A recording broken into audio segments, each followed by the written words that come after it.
have you noticed about the box? The context of the box, where the box is, all of these things are part of our nursing lives. Annie, what's around the box? I come from a long line of storytellers and educators, and one of the key tools I use is narrative. The role of a story enables students to really resonate with learning and have something to kind of hang theory on. Sometimes the two are quite abstract and really hard to engage with. So Josie's using some really interesting stories or experiences that students can really resonate with to understand further.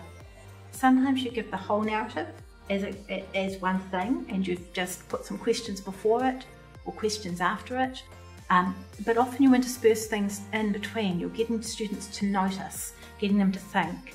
It takes quite a lot of courage to read a children's storybook to a group of grown-up students who are wondering why you're doing it.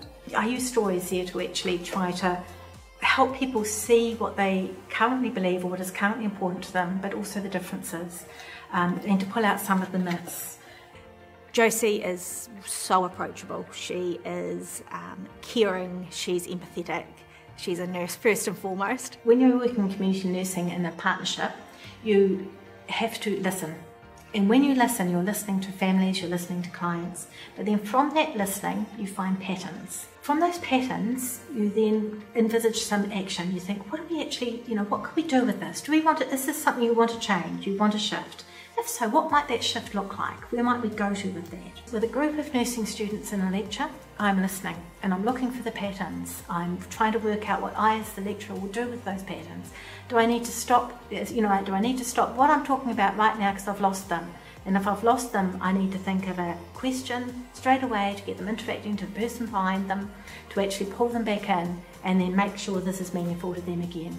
She's never happy when they don't have an answer for her.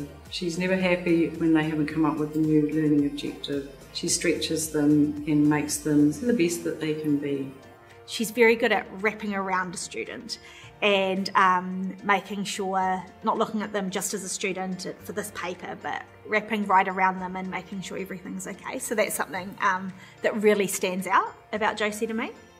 I absolutely love seeing people grow, seeing how people can shift and change and move their shape and see other paths to their journey as they, from where they started from. And within teaching nursing, our first years come and a lot of them are brand new. Some of them are 18, have got very limited life experience, and over the 3-year degree you are scaffolding that learning until we're growing them out and hopefully letting them out into the workforce as this compassionate, caring, understanding person who is a critical thinker and is able to pull on the evidence behind them, but most of all is able to focus on the person or the client or the community in front of them and work with their needs in partnership.